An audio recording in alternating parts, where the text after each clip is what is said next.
Hello students, welcome to Amala Christy Academy Dindivanam. This is Amala.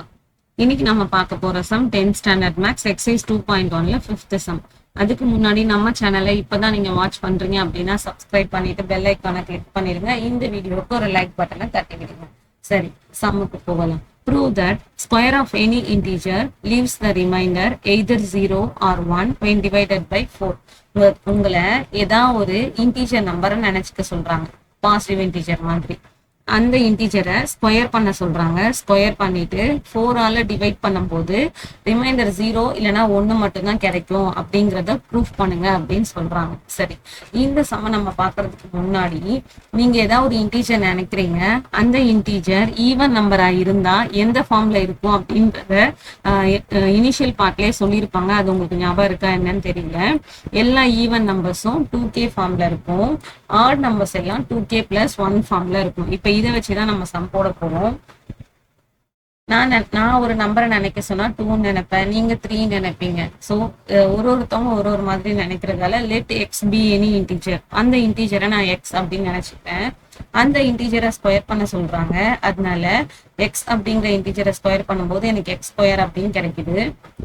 இப்ப எனக்கு கிடைச்ச X ஸ்கொயரை 4ஆல டிவைட் பண்ண சொல்றாங்க. டிவைட் பண்ணும்போது 0 இல்ல 1 வரும் அப்படின்னு சொல்றாங்க. சரி, நான் இப்ப நினைச்ச நம்பரு ஈவன் நம்பரா இருந்தா, ஈவன் இன்டீஜரா இருந்தா அதை நான் எப்படி டினோட் பண்ணுவேன்? ஜெனரல் ஃபார்முலால 2q ஃபார்ம்ல இருக்கும். எல்லா ஈவன் நம்பருமே 2 × some quotient, ஏதோ ஒரு நம்பரை போட்டா நமக்கு அந்த ஈவன் நம்பர் கிடைக்கும். and q is some integer. இப்ப நான் 4 அப்படிங்கிற ஈவன் நம்பர் இருந்தா அதை நான் 2 × 2 எழுதுவேன். 8 இருந்துச்சுன்னா 2 × 4 எழுதுவேன் அப்படின்னு அர்த்தம். சோ நான் நினைச்ச ஒரு எக்ஸ் நம்பரு அது ஈவன் நம்பர்னா 2q ஃபார்ம்ல இருக்கும். அந்த நம்பரை அவங்க கொஸ்டின்ல ஸ்கொயர் பண்ண சொன்னதுனால லெஃப்ட் ஹேண்ட் சைட் ஸ்கொயர் பண்றேன் X square, right hand side square பண்ணா 2q the whole square. இப்ப எனக்கு என்ன கிடைக்குதுன்னா, நீங்க நினைச்ச ஒரு இன்டீஜர் ஸ்கொயர் பண்ணீங்க அப்படின்னா 4ஆல டிவைட் ஆகும்போது இந்த இடத்துல ரிமைண்டர் பார்ட் நமக்கு இல்ல.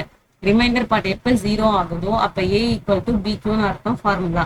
a அப்படிங்கிறது நான் நினைச்ச ஒரு நம்பரோட ஸ்கொயர், bங்கிற இடத்துல 4 இருக்கு, q கோஷன்டா இருக்கு. அப்ப நான் நினைச்ச நம்பரை ஸ்கொயர் பண்ணா அது 4ஆல டிவைட் ஆகுது, ரிமைண்டர் பார்ட் இல்ல, ரிமைண்டர் 0 ஆகுது அப்படின்னு அர்த்தம். இதுல இருந்து என்ன எழுதலாம்? நீங்க ஒரு ஈவன் இன்டீஜரை எடுத்து அந்த இன்டீஜரை ஸ்கொயர் பண்ணீங்க அப்படின்னா அது 4ஆல டிவைட் ஆகும், ரிமைண்டர் 0 ஆகும். நம்மளோட ஃபர்ஸ்ட் கண்டிஷன் ப்ரூவ் ஆயிடுச்சா? 4ஆல டிவைட் ஆகும்போது 0 வருது அப்படிங்கிறத ப்ரூஃப் பண்ண சொல்றாங்க. இப்ப ஃபார் எக்ஸாம்பிள் பார்க்கலாம். நீங்க 6 அப்படிங்கிற இன்டீஜர் எடுத்தீங்கன்னா 6² = 36. 36 எப்படி எழுதுவீங்க? 4 9s are 36. இங்க உங்களுக்கு q ஸ்கொயர்னு இருக்கு. அப்ப 9 எப்படி எழுதுவீங்க? 3² அப்படிங்கிறத எழுதலாம். சரி, இப்ப நான் நினைச்ச ஒரு இன்டீஜர் ஆட் இன்டீஜர் அப்படின்னா அது எந்த ஃபார்ம்ல இருக்கும்? எல்லா ஆட் இன்டீஜரும் 2k + 1 இல்ல 2q + 1 எந்த அல்பபெட்னாலும் எடுத்துக்கலாம். இதுல q அப்படிங்கிறது சம் இன்டீஜர். உங்களோட கண்டிஷன் என்ன? நீங்க நினைச்ச நம்பரை ஸ்கொயர் பண்ணணும். அப்ப நான் எக்ஸ் ஸ்கொயர் பண்றேன், அது ஆட் நம்பர் அப்படிங்கிறதுனால ஆட் நம்பரோட ஃபார்முலாவை போடுறேன். ஸோ இது a + b ஹோல் ஸ்கொயர் மெத்தட்ல நீங்க எக்ஸ்பேண்ட் பண்ணீங்கன்னா 2q the whole square + 2 × 2q அப்போ 4q + 1² 1 அப்படின்னு கிடைக்கும். இப்ப நீங்க பாருங்க, இந்த பார்ட்டை நீங்க எப்படி சொல்லணும் அப்படின்னா டிவைசர் பிளேஸ்ல 4ம் ரிமைண்டர் பிளேஸ்ல ரிமைனிங் அந்த ஒரு நம்பரையும் சொல்லணும். இங்க நீங்க ஆல்ரெடி either 0 அப்படிங்கிறது ஈவன் நம்பருக்கு கொடுத்துட்டீங்க. அப்ப ஆட் நம்பருக்கு 1ன்னு கொடுக்கணும், ரிமைண்டர் பார்ட் கரெக்டா 1ன்னு இருக்கு. அப்ப இங்க இருக்க bq ஃபார்ம் நீங்க 4 × some number அப்படின்னு எழுதணும். எப்படி எழுதலாம்? இங்க ஃபர்ஸ்ட் டேர்ம் 4q² இருக்கு, செகண்ட் டேர்ம்ல 4q இருக்கு.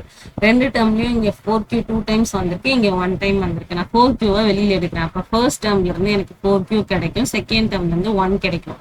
இப்ப இந்த ஃபார்ம் எப்படி இருக்குன்னா 4 × இந்த பார்ட் q பார்ட், இந்த பார்ட் ரிமைண்டர் பார்ட். சோ இது நீங்க a = bq + r மெத்தட்ல ஈக்குவலைஸ் பண்ணி பாத்தீங்கன்னா b இருக்க வேண்டிய இடத்துல 4 இருக்கு, கோஷன்ட் இருக்க வேண்டிய இடத்துல இந்த q × 4k + 1 இருக்கு, பிளஸ் ரிமைண்டர் இருக்க வேண்டிய இடத்துல 1 இருக்கு. q × 4k + 1 கோஷன் பார்ட். அங்க ஆல்ரெடி q லெட்டர் யூஸ் பண்ணதால நான் அதை ரீப்ளேஸ் பண்ணிட்டு k லெட்டர் யூஸ் பண்றேன். இங்க k அப்படிங்கிறது q × 4k + 1. அப்ப நீங்க ஒரு ஆட் நம்பர் எடுத்து ஸ்கொயர் பண்ணீங்கன்னா அதை 4ஆல டிவைட் ஆகும்போது உங்களுக்கு ரிமைண்டர் என்ன கிடைக்கும்? 1 கிடைக்கும் அப்படிங்கிறது ப்ரூவ் ஆகுது. அப்ப 1 and செகண்ட் ஈக்குவேஷன்ல இருந்து நீங்க எந்த இன்டீஜர் எடுத்து ஸ்கொயர் பண்ணாலும் 4ஆல டிவைட் ஆகும்போது உங்களுக்கு ஈவன் நம்பர்னா 0வும் ஆட் நம்பர்னா 1ம் ரிமைண்டரா கிடைக்கும். இந்த சம் டிட்டோவா உங்களுக்கு எங்க மேட்ச் ஆகும் அப்படின்னா இந்த இடத்துல உங்களுக்கு ஒரு எக்ஸாம்பிள் சம் இருக்கும். Show that the odd integer is in the form of 4q + 1. இந்த பார்ட் தான் வந்து உங்களுக்கு எக்ஸாம்பிளா இந்த இடத்துல கொடுத்துருப்பாங்க. இந்த எக்ஸாம்பிள் 2.3 வீடியோ நம்ம சேனல்ல ஆல்ரெடி போஸ்ட் பண்ணிருக்கோம். அதோட லிங்க்கும் டிஸ்கிரிப்ஷன்ல கொடுக்குறேன், வாட்ச் பண்ணுங்க. உங்களுக்கு ரொம்ப ஈஸியா வந்து புரியும். இந்த வீடியோ உங்களுக்கு யூஸ்ஃபுல்லா இருந்துச்சுன்னா இந்த வீடியோக்கு ஒரு லைக் பண்ணிட்டு நம்ம சேனலை சப்ஸ்கிரைப் பண்ணி ஃபாலோ பண்ணுங்க. தேங்க்யூ.